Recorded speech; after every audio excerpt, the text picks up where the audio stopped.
I added one name.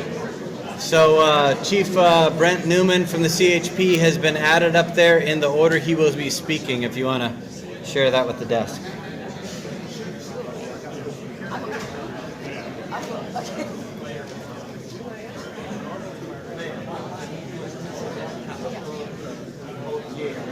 This close right here?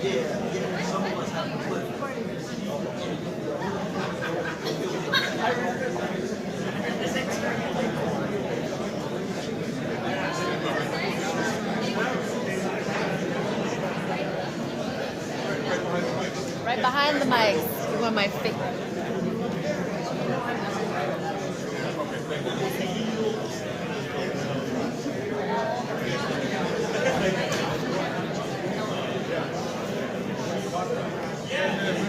Sheriff wants the AT&T guy to go earlier. No worries.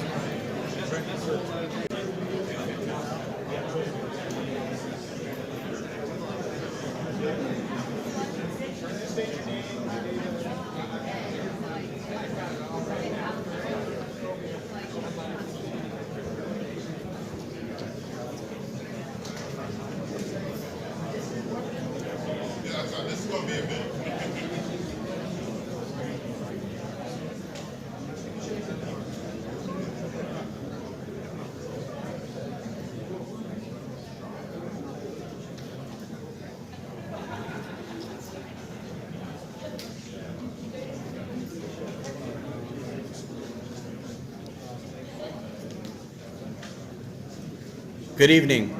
My name is Steve Kaufman. I'm an engine company captain with the Ventura County Fire Department, and I serve as the Public Information Officer for CAL FIRE Incident Management Team 4. This is the briefing for November 16, 2018, 18:01 p.m., 6:01 p.m. We'll start out with the most current acreage. We're showing at 146,000 acres, 50% contained. Total personnel assigned to the fire, 5,632. I have accurate evacuation numbers. Citizens evacuated as of 18:01 tonight, 47,200, and sheltered 1,164. Our updated numbers on damaged or destroyed structures. Single residence damaged 216. Destroyed 9,700. Multiple residents damaged 16. Destroyed 144. Mixed commercial residential damaged 0. Destroyed 7. Non-residential commercial property damaged 64. Destroyed 336. Other minor structures damaged 69. Destroyed 2,076. Which brings us to a grand total tonight. Damaged structures 368. Destroyed structures 12,263. I'd like to bring our operations section chief up.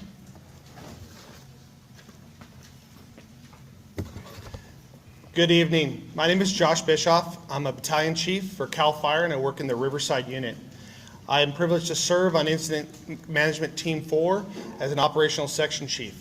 I'm going to go over the update for today and some of the plans for tomorrow. Starting up at the northeast side of the fire in the Feather River drainage, the fire progressed a little bit to the north into the Grizzly Creek area. That's down there below the Bear Ranch Comm Tower. We continued to hit it with rotary wing aircraft and including rotary wing aircraft with a mobile retardant.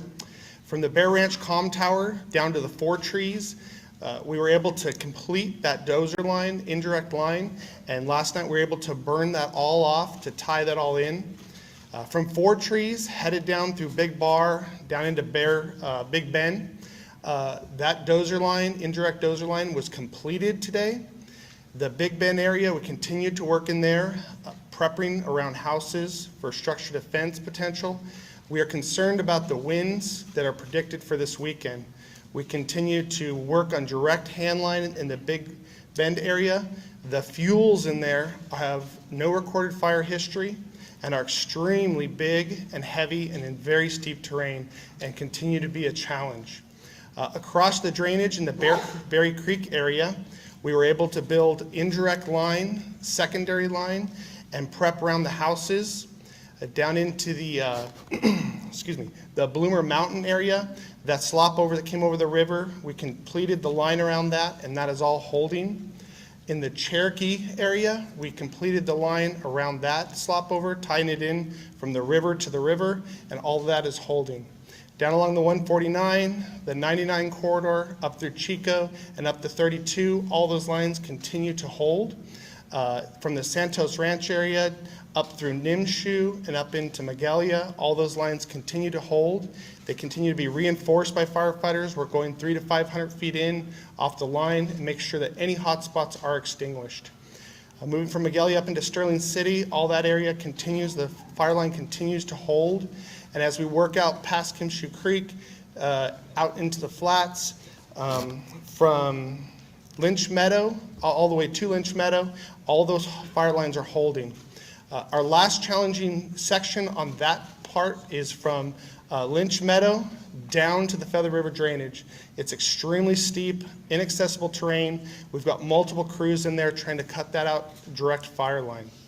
A few of the things we're going to do with the potential weather, we've added another staging area, and we're bringing in 50 engines for tomorrow night in preparation in case we have any spot fires or increased fire activity, specifically in the Berry Creek area. Thank you very much. Good evening. My name is Alex Hoon. I'm with the National Weather Service out of Reno, Nevada. I'm here serving as the incident meteorologist with the CAL FIRE Incident Management Team 4. So we have red flag warning that has been issued for Saturday night going into Sunday afternoon. This red flag warning is issued whenever we have critical fire weather conditions that are expected to challenge firefighters. That means that gusty winds, strong gusty winds are expected during that time, as well as low humidity that we'll see humidities dropping down into the teens during the wind event. So this event is going to be from Saturday night into Sunday morning. We're expecting winds coming from the northeast direction, gusting up to 45 to 50 miles per hour, especially on the ridge tops, the upper slopes of the fire, as well as the aligned drainages, namely the Feather River drainage, as well as the Butte Creek drainage and any of those other drainages coming out that seem they funnel the winds down through the drainages. This is not as extensive of an event as what we saw a week ago when the fire began, but the wind speeds are going to be significant, 45 to 50 miles per hour. Those areas of concern will pose a challenge for those firefighters out on the line. The other thing I wanted to speak to you guys about, really quick, I'll touch on air quality. I don't think we have the air quality guys today, but air quality will remain poor. Tomorrow we may see a little bit of an improvement, slight improvement with increased winds, or excuse me, not tomorrow, Sunday. Tomorrow is still going to be a poor air quality day. But as we get into the weekend and Saturday night and Sunday, we could see a slight improvement there. The other thing I wanted to talk to you guys about is a major pattern change in the weather as we go into next week. We're expecting to see a major shift in the weather, large low pressure system that's going to move into the west coast, bringing some rain up into our area. So expecting to see some rainfall Wednesday, as well as Thanksgiving night and into Friday. Potential for some rain up to an inch or more in the mountain areas, including the Carr Fire. Thank you very much. Or, excuse me, the Camp Fire.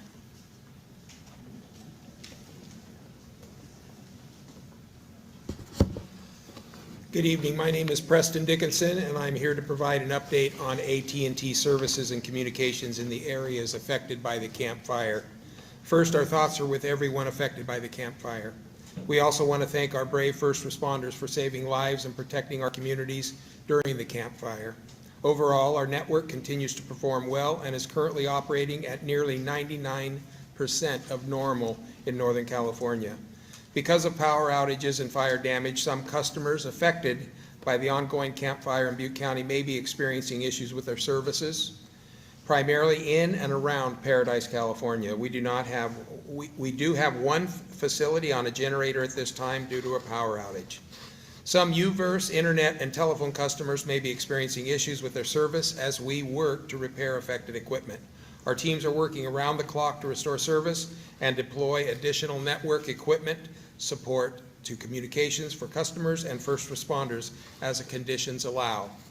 Currently, we are supporting communications for customers and first responders with satellite cell on light trucks, commonly known as SAT Colts, at the Paradise Police Department, the Skyway Church, the Adventist Hospital in Paradise, as well as Butte College in Oroville. We are also providing charging stations and supplies at the Sears parking lot at the Chico Mall, and have issued credits and waived charges to provide unlimited talk, text, and data access for our customers, and activated a Text to Give campaign benefiting the American Red Cross. Additionally, AT&T will be donating $150,000 to aid communities impacted by the wildfires in Northern California and Southern California. We are working hard to support our first responders and customers impacted by this devastating fire, and will continue to support our local communities.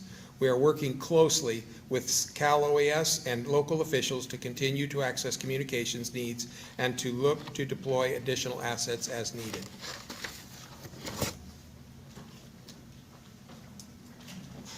Good evening. My name is Chief Brent Newman, Commander of California Highway Patrol's Valley Division. I want to briefly take this opportunity to thank folks for the amazing show of support we've got at the many closures that we are staffing. As I've interacted with officers and our squad leaders, they've told me of countless stories of praise and support for what they're doing, and we deeply appreciate it. We understand that this is very, very difficult. As I've been sharing, looting and preventing it actually is a top law enforcement priority.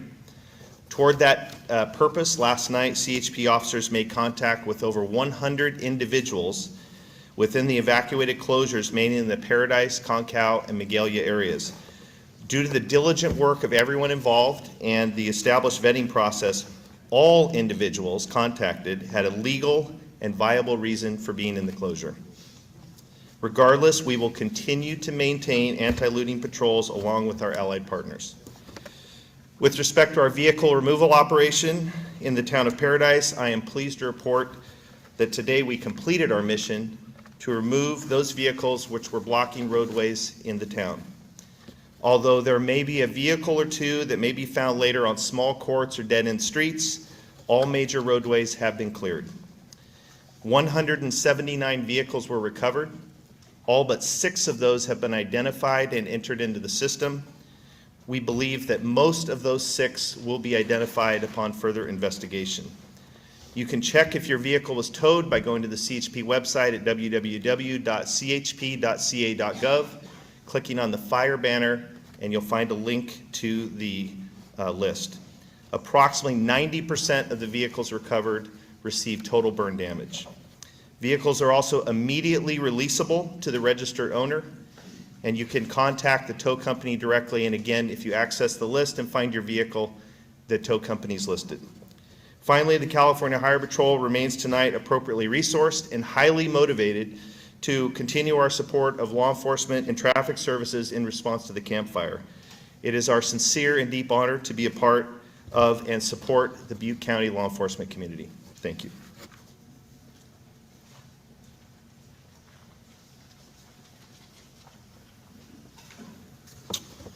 Good evening, everyone. My name is Corey Honey, and I am the Sheriff and Coroner of Butte County. As I've said during my previous press briefings, the information that I'm going to provide you today is the best information that I have at this point. As I've told you again and again, that this is an ongoing situation, it's dynamic, and the information is going to be updated as we get new information. I want to give you just a brief, some brief information about the current state of various evacuations. The following portions of Cherokee, of the Cherokee Evacuation Zone A have been reduced to an evacuation warning. Highway 70 from Highway 149 north to Pence Road is reduced to an evacuation warning. The areas north of Highway 70 at Pence Road remain under evacuation order to include the upper end of Cherokee Road and Flag Canyon Road. All areas west of Highway 70 remain under an evacuation order. This includes Clark Road, Wheelock Road, and Pence Road.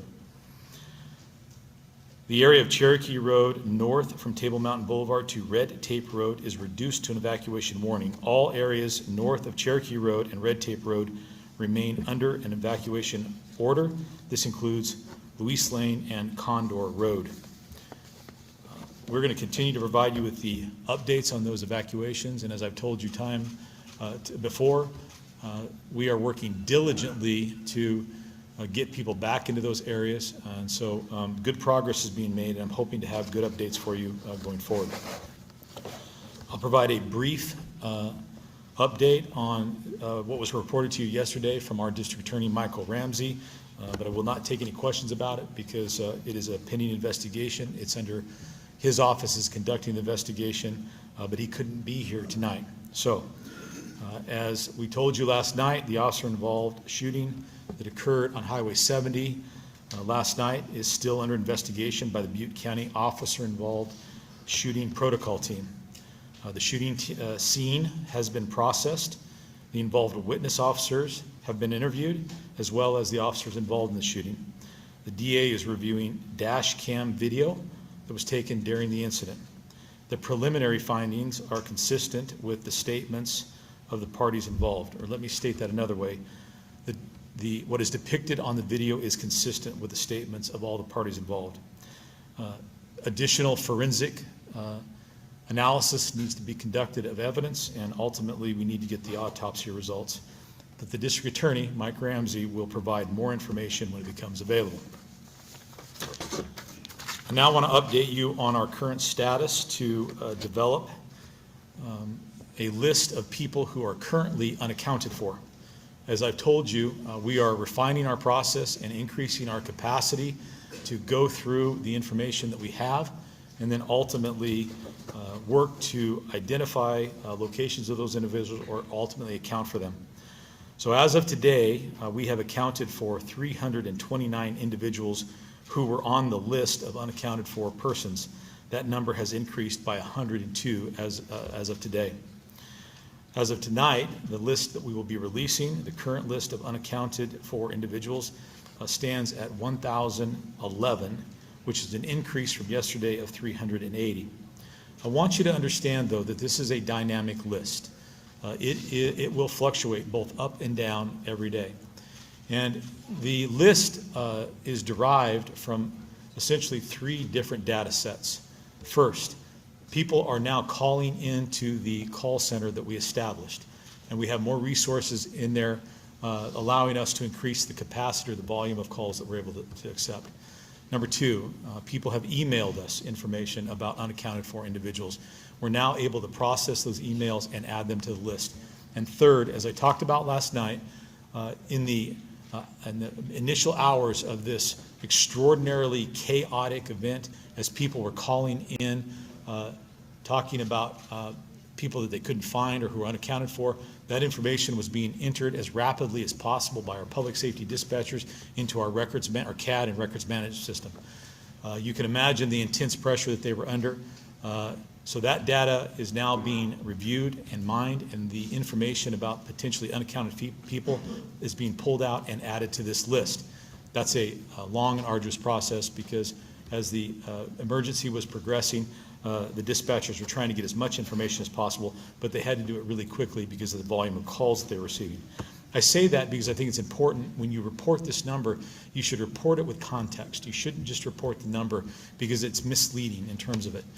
The information I'm providing you is still somewhat raw data. We find that there's the very likely possibility that the list contains duplicate names. In some cases, it's possible that the same individual is listed twice or more. Oftentimes, someone will call in and they won't know the exact spelling of an individual's name, so it gets listed based on what they perceive the spelling to be. It's going to take time for our investigators to go through and verify those names and then ultimately be able to determine if it's the same individual or if there's duplicates and go from there. The reason that I put this information out, though, without refining the data or going through that is because, as I've told you in the past, I can't let perfection get in the way of progress. It's important for us to get the information out so that we can get started on identifying these unaccounted individuals. So please, when you report this information, assist me in providing the appropriate context and explaining what's going on. Okay?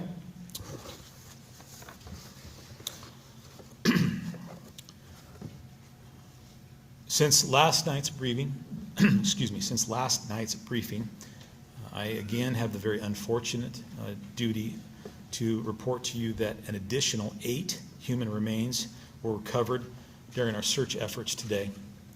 That brings the total number of human remains located and collected at this point to 71. Of the 8 that were located today, 7 of them were found in Paradise. All were inside structures. 1 was found in Magalia, and those human remains were found inside of a structure. Of the 71 human remains that we have found, we have tentatively identified 58 of those individuals, and we're waiting on DNA confirmation to be able to say conclusively who they are, and then the process of notifying their next of kin will take place. As of tonight, I have 2 additional individuals who have been positively identified, and their next of kin has been notified. They are Paula Dodge, age 70, from Paradise, and Randall Dodge, age 67, of Paradise.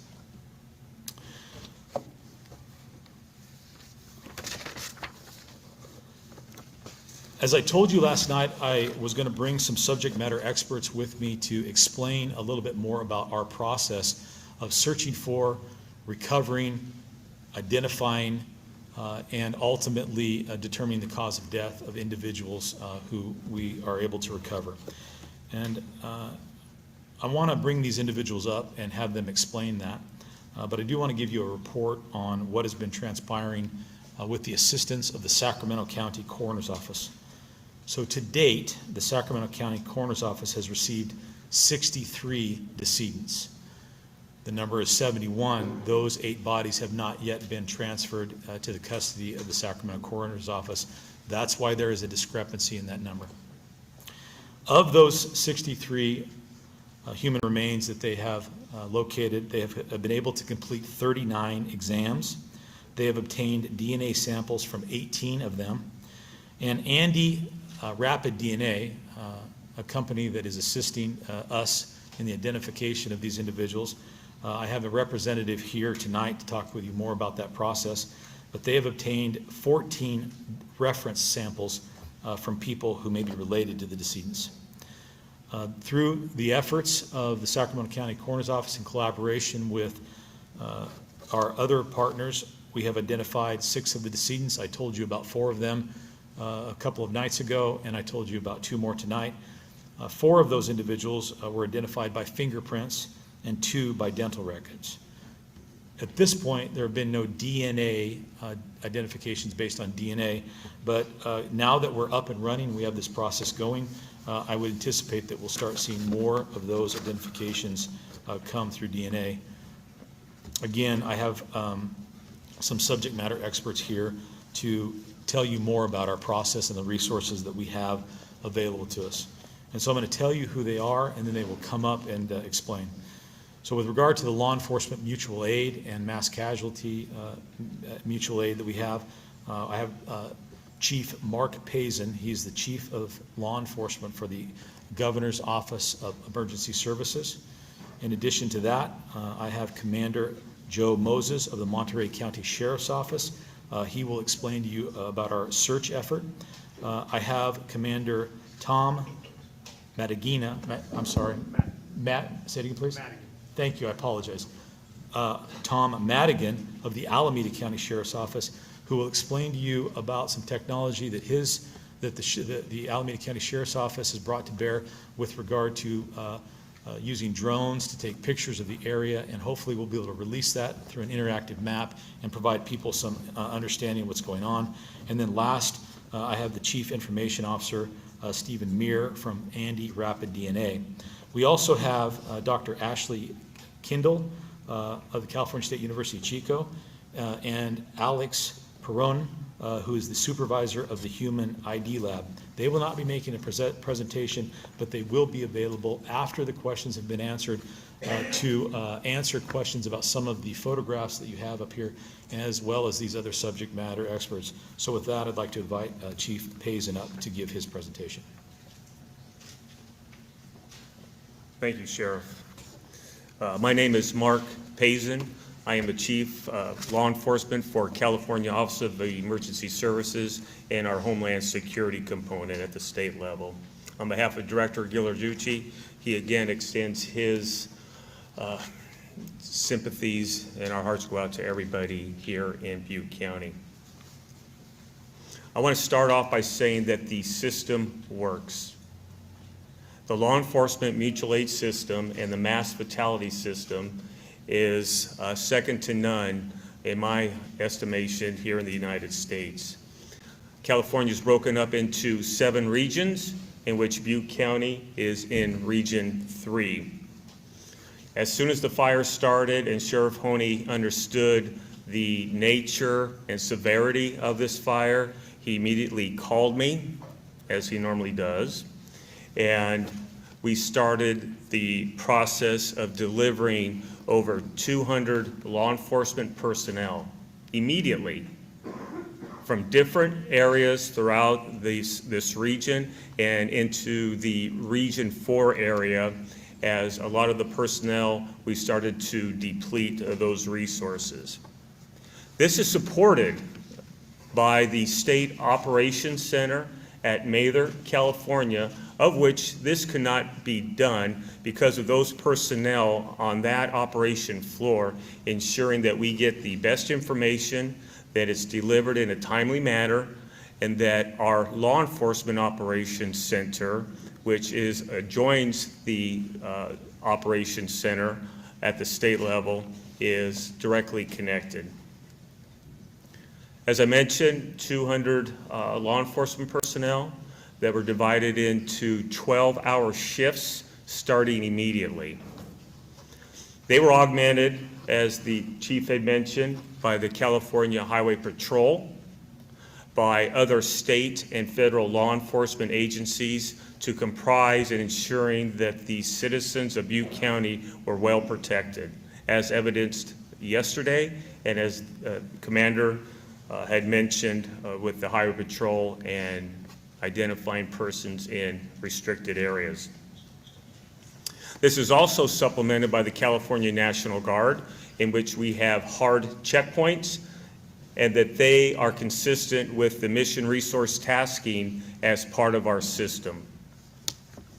It's unfortunate that we had to invoke, in this particular fire incident, the mass fatality mutual aid system.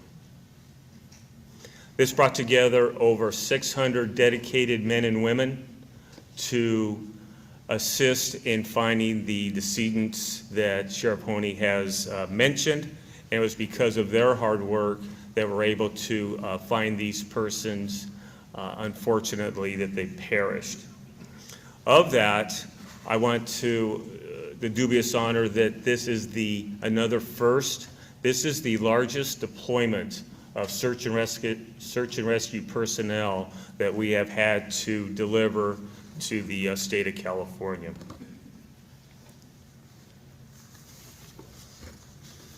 With this decedent recovery brings many professionals together. You will hear from some of them, but just to mention a few, and these are from all over the state of California: Los Angeles, San Mateo, Alameda. And I want to also, again, emphasize that the system works regardless if it's law enforcement mutual aid or the mass fatality mutual aid that we practice for every year throughout with the California State Coroners Association. So with that, search and rescue, I mentioned, approximately 400. Human remain dogs, 24 canines. We have the National Guard, 112 personnel.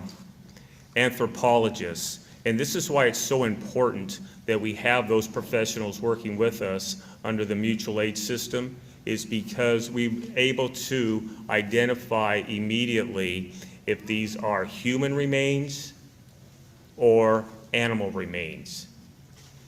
That immediate review allows the law enforcement professionals and other coroner investigators to go on to the next scene so that we can, as quickly as possible, efficiently and professionally, go to the next spot that there could be persons that perished. The missing persons investigators that we have procured, approximately 23, and for forensic odontologists, as Sheriff had also mentioned, for the identifying those persons. The mobile command posts, again, we have the proper infrastructure here, and Folsom Police Department has provided that for us. The pathologists assisting have also come from San Mateo, Alameda, and Sonoma. There are so many people to thank. I'd be remiss to start because I know I'd forget someone or some agency, but I want to leave in closing that the way that the governor and the director have envisioned the mutual aid system, regardless if it's law enforcement or mass fatality, has proven its worth, in my estimation, just in the rapid response that we have from all our allied agencies, whether they be at the local level, sheriff's departments, police departments, CHP, California National Guard. It is working seamlessly. And with that, I would like to introduce the next speaker, and that would be from Monterey, and he can explain the search and rescue process. Thank you. Thank you, Chief. My name is Joe Moses. I'm commander with Monterey County Sheriff's Office, and I'm the search manager assigned at for this incident. We are currently on the 5th day of our search, and through the system that the Chief has just explained, we've gathered resources, specialized resources from 38 different sheriff's offices throughout the state.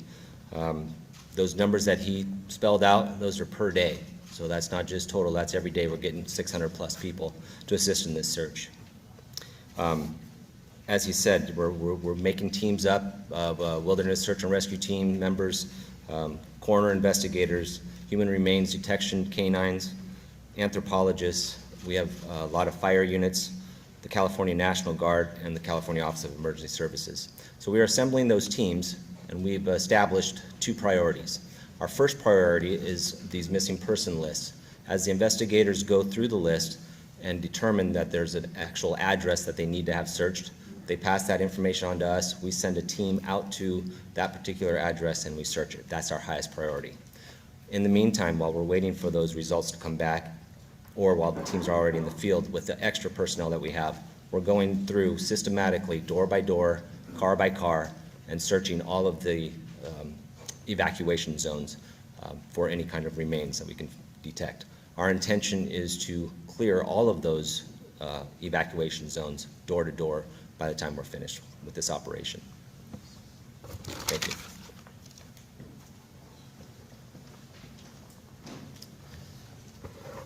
Good evening. My name is Tom Madigan. I'm a division commander with the Alameda County Sheriff's Office.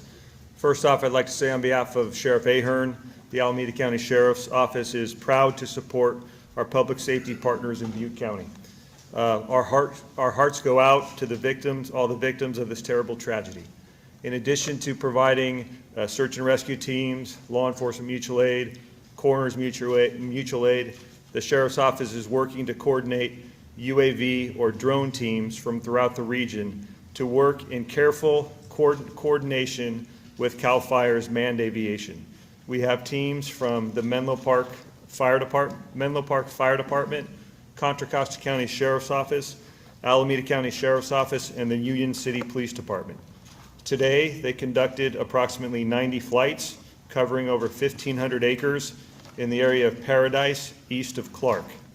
The idea is to create 2D geo-referenced maps with property overlays by stitching together photographs, They took approximately 10,000 photographs today, and we're working to process the entire town to share with the search and rescue teams to use in the field as updated base maps to assist them in their search.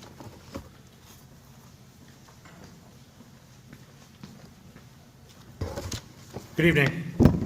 I'm Stephen Muir. I'm Chief Information Officer at Andy Corporation out of Longmont, Colorado. We're in the business of rapid DNA identification. First, I want to express our support and sympathy to everyone impacted by this tragedy. It is an honor to be here supporting Sheriff Honey and the Butte County Sheriff's Office. When we realized the magnitude of this situation, our team of scientists and public safety experts knew we could be of assistance and offered our assistance free of charge as a humanitarian effort. On Monday evening, we reached out to Sheriff Honey, explained our capabilities and our proven technology, and on Tuesday, following that, he accepted our offer to come out, and we were on the ground with 6 people on Tuesday morning, beginning our operations. At this point, we've become fully integrated in the process of working with both the coroner's offices and in the gathering of reference DNA samples from the individuals of families missing people. The process of using DNA to identify victims is a two-pronged process, working with the coroner to collect and catalog the DNA of victims and collecting DNA comparison samples from immediate family members. At this point, we are working full speed with the coroner to identify remains and have been working with the sheriff and California Department of Justice to collect DNA samples of immediate family members initially at the sheriff's office and now at the Family Assistance Center. Our need now is for parents and children of that have missing family members to go to the to the Family Assistance Center at the old Sears building at Chico Mall between 9 a.m. and 7 p.m. to have a DNA swab collected for comparison purposes. It is best to go there and be swabbed by one of our purple capped swabs for use in this comparison. There has been some misinformation about going to other agencies around the state and gathering DNA from there, and that just leads to a delay in our ability to link the information with the folks we're gathering from the coroner's office. So I've been asked to briefly explain the process of rapid DNA and how that's assisting in this. So this instrument right here is an Andy DNA instrument. It uses this device that we call a chip. This is essentially a DNA laboratory right here. This device, we take samples of DNA on a swab, either a cheek sample from a relative, an immediate relative, or working with the coroner's office, bone or other tissue that is found in the field. It is taken, it's inserted into the chip. The chip is placed into the instrument, and approximately 2 hours later, we have DNA identification information relative to that sample. From there, the information leaves the machine, goes into a database and data tools that we have, and is compared with reference samples to look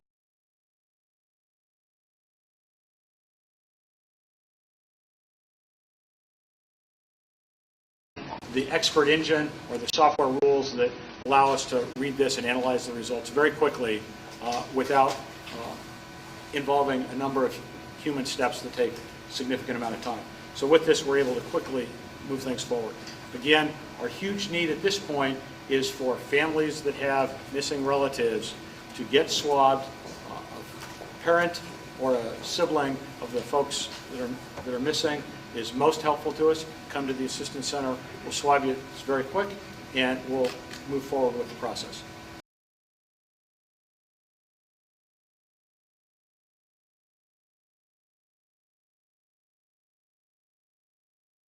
Questions, we'll do the same format that we used yesterday. So I'll ask the pool if they have any questions specific to our Operations Section Chief from CAL FIRE. Any questions for the Operations Section Chief from CAL FIRE? Seeing none. Any questions for our meteorologist? I don't know if this is a Section Chief or a meteorologist question, but with rain coming, is there any testing being done in terms of flooding or flood risk? I know a bear team normally would do that, but because of the how close this is there any study being done on that? front. So the question is specific to the rains coming, and are we worried about any flooding, or you want to talk about the work team? Good evening, my name is Mark Brown, I'm the Deputy Incident Commander for Incident Management Team 4. And you mentioned bear teams. For this incident, we are requesting and have a watershed emergency response team, which is similar to a bear team responding, taking samples so that we can analyze and understand what impacts any rain will have. Any other questions for the meteorologist or fire operations? All right, well, let's move on to any question. Oh, hiding down here. What's the threshold for the rate of rainfall that can trigger a mudslide or a mud flow around this burn area? So the question is, what's the threshold for the rainfall that could trigger a mudslide? So as far as this incident in this area, the hydrologists have to do an analysis of the land and burn severity, and they go through and see what the soils are. If the soils are hydrophobic, hydrophobic soils just means that there's they don't soak up any water and they shed off the water, and it creates a situation where you can get debris flows. Typically, after a severe burn has gone through, you're looking at a fairly good rate of rainfall that needs to happen in order to get that. One example would be around a half an inch per hour, or a quarter inch of rain within 30 minutes, or also a tenth of an inch of rain within 15 minutes. And so those are just rough thresholds. Of course, as I said, hydrologists have not done their analysis yet.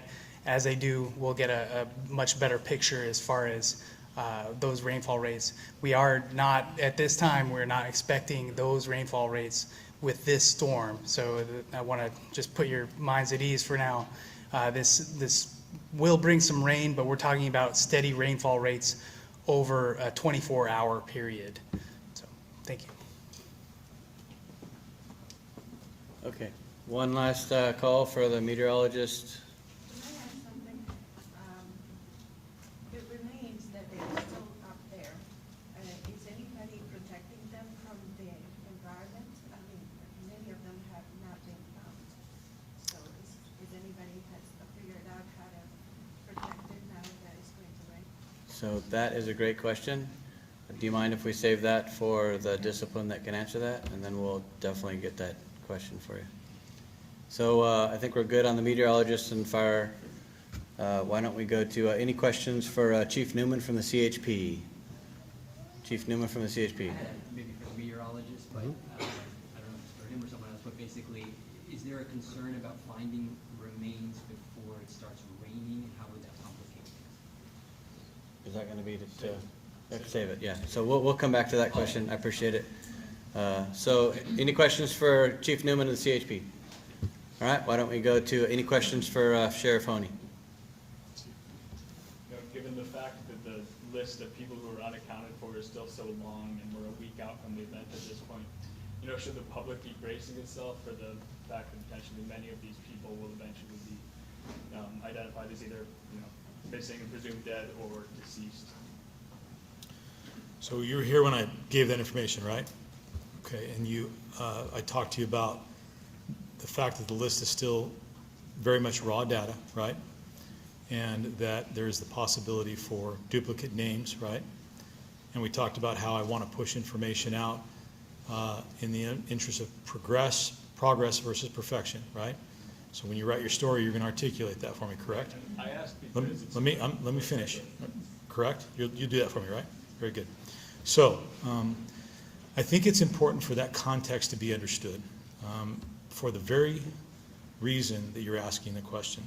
I don't want people to make assumptions about what possible things could be without understanding the context of the data that they're basing that on. Make sense?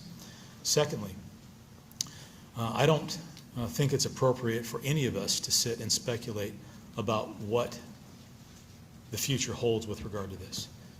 We've talked about how this has been a catastrophic event. We've talked about the number of homes that have been destroyed in terms of real numbers versus speculation, and I've done that each night with regard to the remains that were recovered. I've been very upfront, right, with how difficult this situation is and how grave it is, but I don't think it's appropriate for me to speculate on the ultimate gravity of it, which is why I release the numbers with the information that I have and hoping that you'll provide the appropriate context. Oh, sorry. I just had a clarification question. You said 58 of the tentatively identified. Does that include the 6 you've identified to us, or is that separate? Now, tentative identifications would mean that they aren't conclusively identified. The ones that are conclusively identified, we then notify their next of kin, and I provide you with their names. Yeah. Yes, sir. Is the whole ID system in the missing list, is it being complicated by the fact that when people look up there, they have been older, they may not have any relatives immediately, or they may be sort of transient, or they may have people living up there for other needs? Say that again. How difficult is it to get this list in order of sort of the missing? When you have a lot of transient people living up there, you have older people living up there who may not necessarily have immediate expectations. Well, I'm going to do my best to answer that question.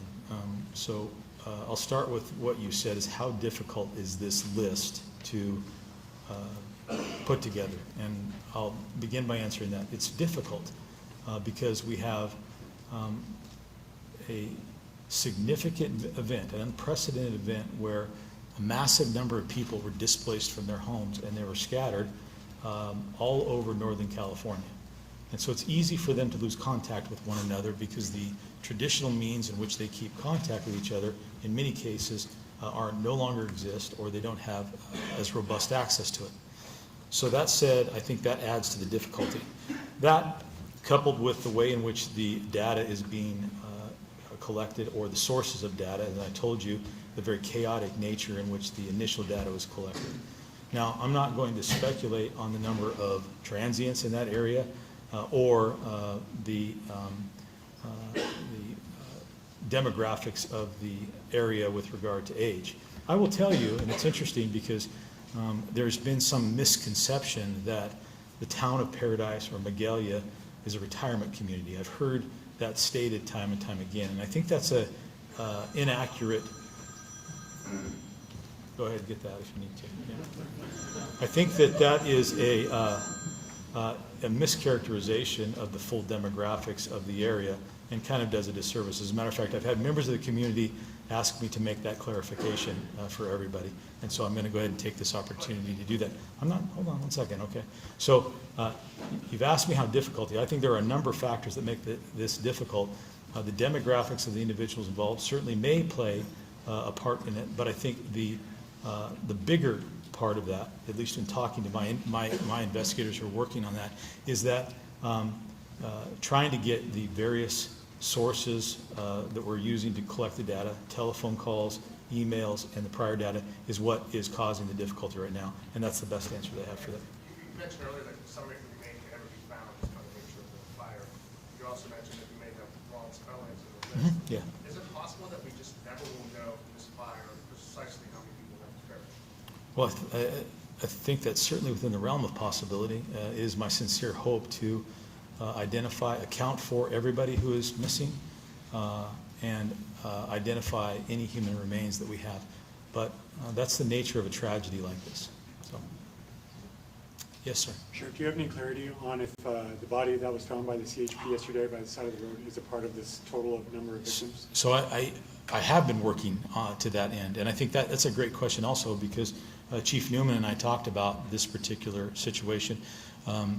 Remember, this is a massive undertaking, and we have hundreds and hundreds of people who are working on this. We're trying to keep all of this information straight. I can assure you that when we go out and actually collect remains or when we tow vehicles, that is being accounted for. But how that information moves through the process ultimately up to us for our press briefings, sometimes it's difficult to understand how that all came to be.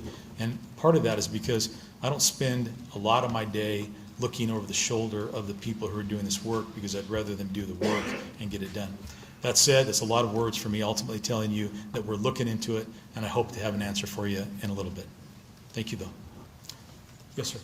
Sheriff, you're asking for context in the reporting of the missing members. Is that related at all? Are you hearing from members of the community concerns about just the wrong numbers? Is that why you're asking us to do this?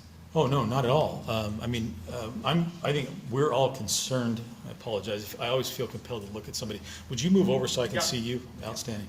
I'm concerned about the numbers because I'm concerned about the citizens in my community. I'm concerned that many of my citizens have been displaced, that at this point many of them are unaccounted for, and I'm deeply concerned by the fact that a number of them have perished.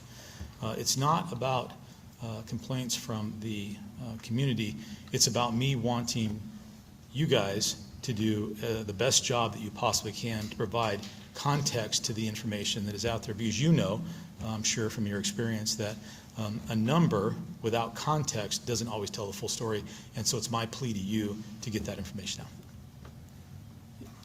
Have you begun, of the confirmed dead, have you begun to release those remains to families so they can bury them? So I don't have that information. I believe, I don't believe we have been able to do that, but that's not, I think, unusual given the circumstances, because many of the family members perhaps are also displaced, and there are a lot of things that they need to do to ultimately get their lives in order. And so we will, of course, keep those remains safe until they're in a position to do that.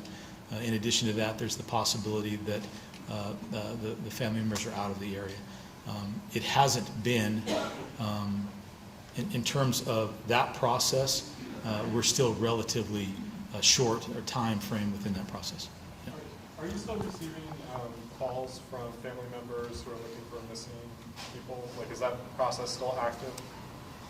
Yes, we've set up a call center where people are encouraged to call in, and one of the things that as I've talked about is we're still receiving calls that are being added to those lists. We're still reviewing the emails, and we're still receiving the data that we got. Are they like trickle even, or are they still at a steady? I don't know exactly what the rate is, but I do know from visiting the call center that the people staffing it are doing very steady work. Sheriff, Yes, sir. In terms of just adding context to the number from yesterday to today, is it all three of these the sources that you're talking about, people calling, email, or is it specifically one of them, your dispatchers going back and reviewing calls? Can you sort of be more specific from yesterday to today, where the additions are coming from on the list? So all three, because I have increased capacity and resources, we're able to take in that data from all three of those sources. More one than others, though, or is it? All three. All three. And you know why I don't know the answer to that question? Because I don't divert staff away from the job that they're doing to have them tell me those kinds of things, because I need them to do the job that they're doing. Yes, sir. Sheriff, of the people you've tentatively ID'd, are those people you're including in the missing persons list as well? Because we've been talking to a lot of people who are missing loved ones who aren't seeing those names. Have they called in? They have. Okay, fantastic. Well, as I've talked to you, we have staff that we're trying to get all that in there. Again, folks. But are they being excluded if you have a tentative ID on someone? Are they I don't have the answer to that question. That is something that ultimately do. I think once we positively or confirm the ID is probably going to take that. But I'll talk with our staff in terms of how that process is, and we can update you there. That's a good question. Thank you. Okay.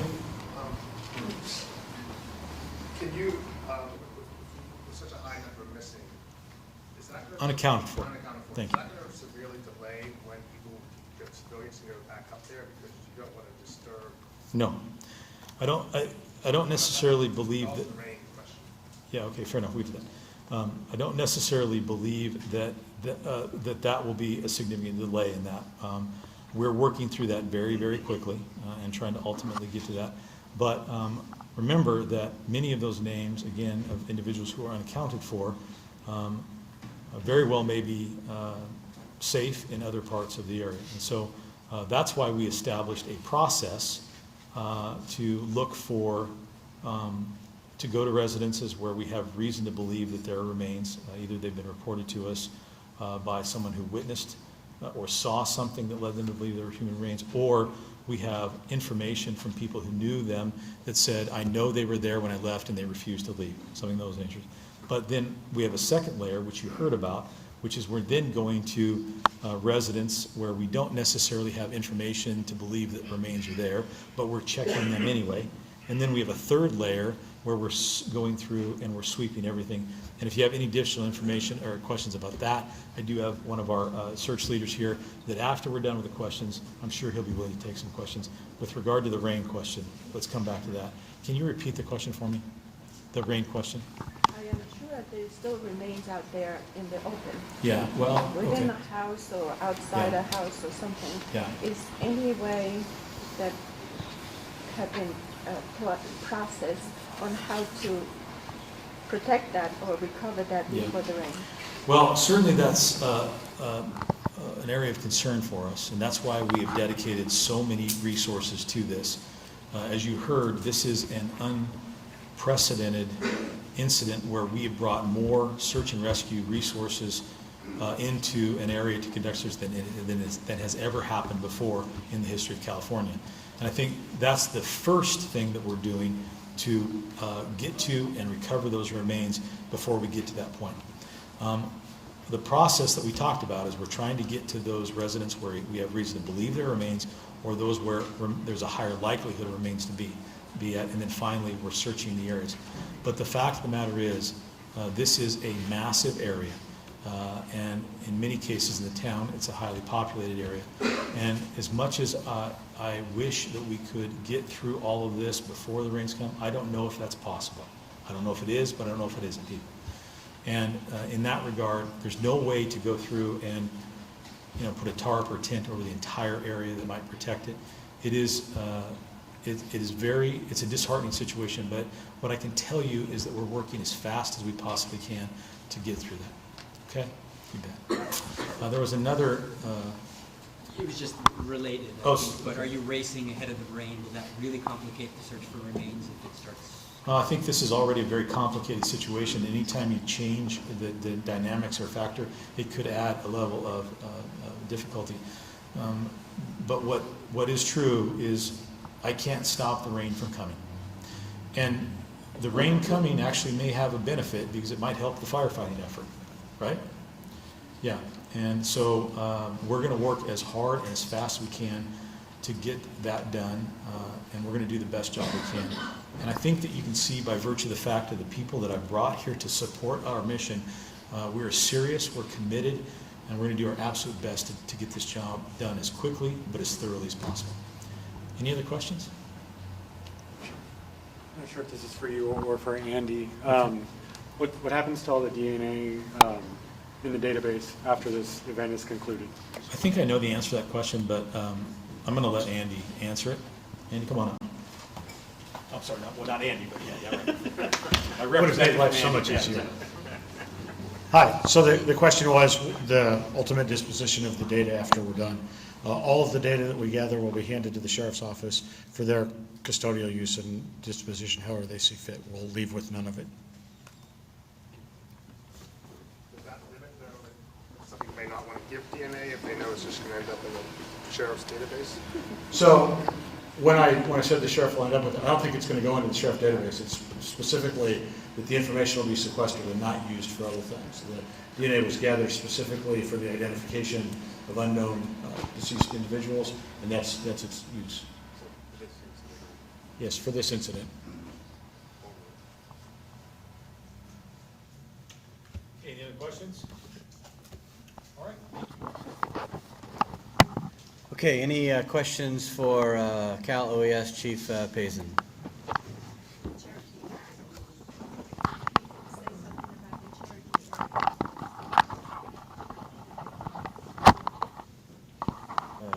I think that's another question. Let's save that for a minute. So this is specific to Cal OES Chief Payson.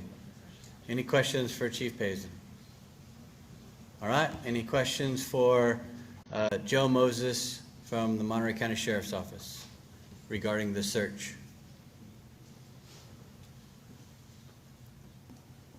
All right, any questions for Tom Madigan with the Alameda Sheriff's Department? Just quickly, I didn't understand, are you using UV light to help map some of the stuff on the drone? UAV technology. Okay, I'm sorry. So the question was, are we using UV lights? And no, the answer is UAV technology. And so we're going to elaborate on what UAV technology is.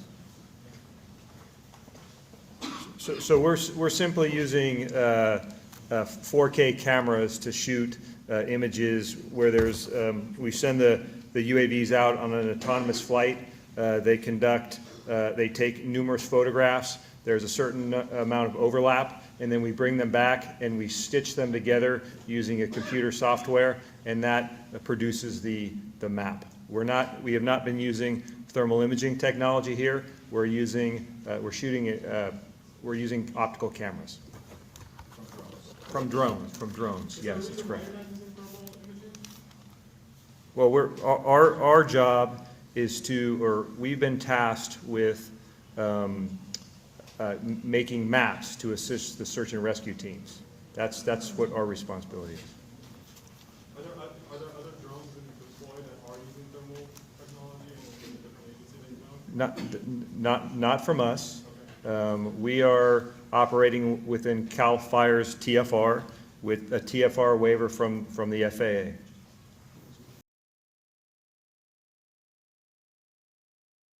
Okay, so any more questions for Tom Madigan? All right, I'm going to move on to any more questions for Stephen Meir with Andy. Any more questions for Andy, the DNA company? All right. Any more general questions for the panel? I had one for search and rescue, sorry. It's all right. Are there any particular unique challenges to the search and rescue effort for this due to the size of the area being searched, due to the number of sites that have to be searched? Does that make it unique in any kind of way for the people that have to do it? So to summarize, are there any unique challenges with the search and rescue efforts? Can you elaborate? Can I elaborate on any unique challenges to the search and rescue effort? Yes, there's a lot of challenges with this.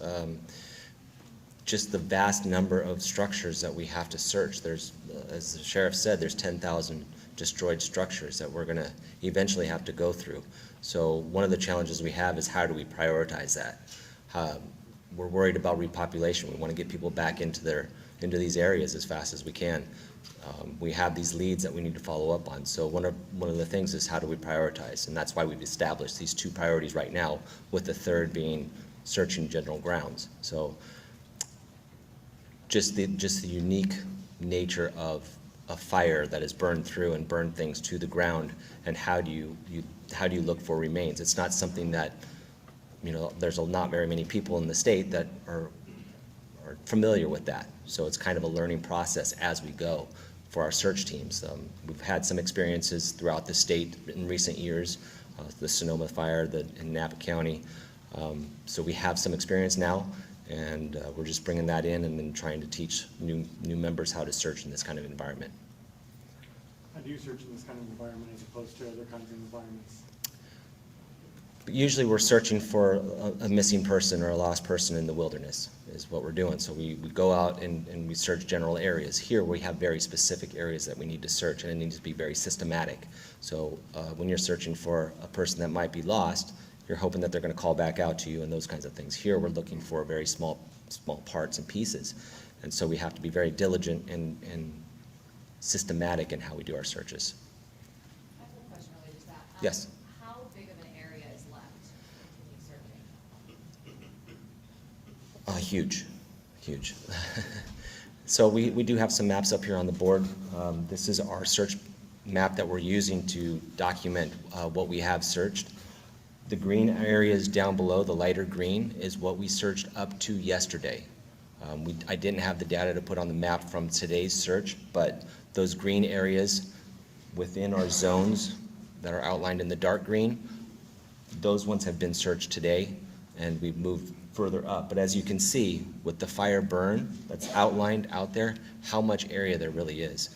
And we've really concentrated on trying to search the southern end of this so that we can repopulate. Those were the places that had the least amount of population, and we could clear those fairly quickly so we can get people repopulated. But as we move into the town of Paradise and the outlying areas where are more populated, it's going to take a lot more time.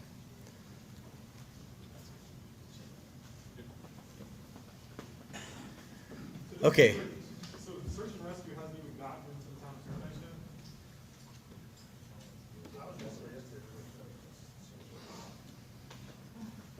yet? So this map here talks about the zones that we've searched. That second priority that I was talking about where we do the door-to-door, we have gone into the city of Paradise, we've gone out to the community of Comcal. Whenever we get those leads. So when we're following up on those priority one leads, yes, we're sending teams into those other areas. So we've been all over the map, but as the systematic door-to-door search to be able to repopulate, that's what this map is reflecting. Would you do this on a normal front, like, if there's no structure around, why would you still search an area?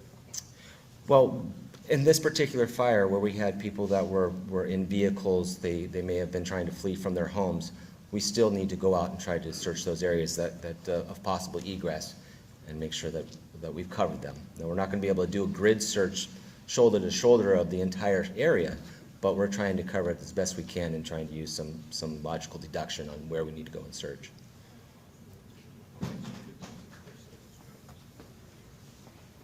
Okay, so this concludes our press conference for tonight. I want to do a couple things right now. If anybody would like one more time for Stephen Meir to go over the Andy system, he will do that over here on the side. If you're trying to get some footage or want to get some clean footage of that. If you want to go direct with anybody else, including any of the services, Dr. Ashley Kendall or Alex Perrone from Chico State, they'll be on the side over here. And that concludes our press conference for tonight. Thank you very much.